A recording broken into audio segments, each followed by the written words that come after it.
Hi guys, good morning. So ayan, nandito ako sa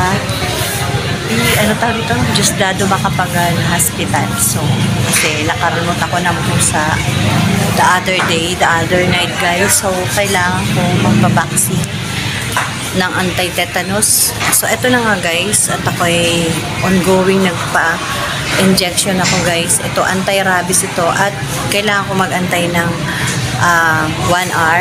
So, para doon sa reaction ng injection. Kung magkakaroon ba ako ng allergy, syempre, kukonfine daw ako pa nagka-allergy ako, grabe. Pero alam nyo ba, na ano ako na tawag doon, ninervyos ako talaga. So, bali, apat na injection, isa dito, isa, tapos dito, dalawa. Masakit, grabe. Tumatagos sa ugat, sa mga nerve. So, yun. Ganun talaga. Ako pa naman ay takot sa mga injection. Diba? So, buti na lang guys, kaunti lang yung nagpapa-inject. Pero dun sa kabilang, yung inupuan ko kanina, ang dami doon, OPD.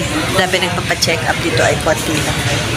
So, yan. Dati kasi pa nagpa-check up ka dito, grabe. Abutin talaga dito ng,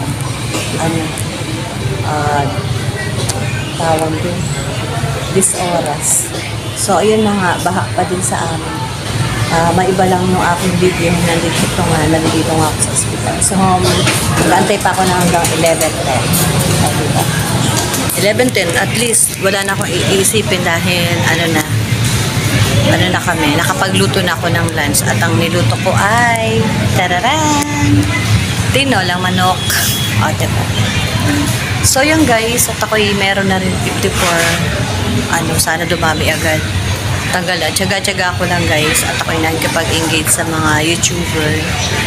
So, ayan nga, katulad ng sinasabi ko bago mag-end ang aking video. So, please subscribe my channel guys. Ayan, pwede kayong mag-like and subscribe para naman magkaroon ako ng madagdag sa watch hour ito guys. Diba? So, yun. Pahinga muna ang person dito guys. Upo muna. At syempre kailangan ko mag-video para meron akong pang-upload sa YT ko. Ayan, sabing ganun. Kapag daw nagkaroon na reaction yung pusa under observation ako ngayon, pati yung pusa namin, kawawa naman. Ano daw yun? I-report ko daw sa barangay at if ever nagkaroon nga na reaction, halimbawa, ang pusa ay malungkot at tawag dito, naglalaway, so ibig sabihin, siya ng rabies. At puputulin daw yung ulo ng pusa. Kawawa naman, mabait pa naman yung pusa namin. So anyway, wala namang may gusto. Hindi niya rin namang gusto na ma-scratch ako at hindi ko rin namang gusto na ma-scratch niya. So, ingat-ingat na lang tayo. So, dito na lang guys at napahaba ang aking murmuring. Bye-bye! Keep safe everyone. Bye!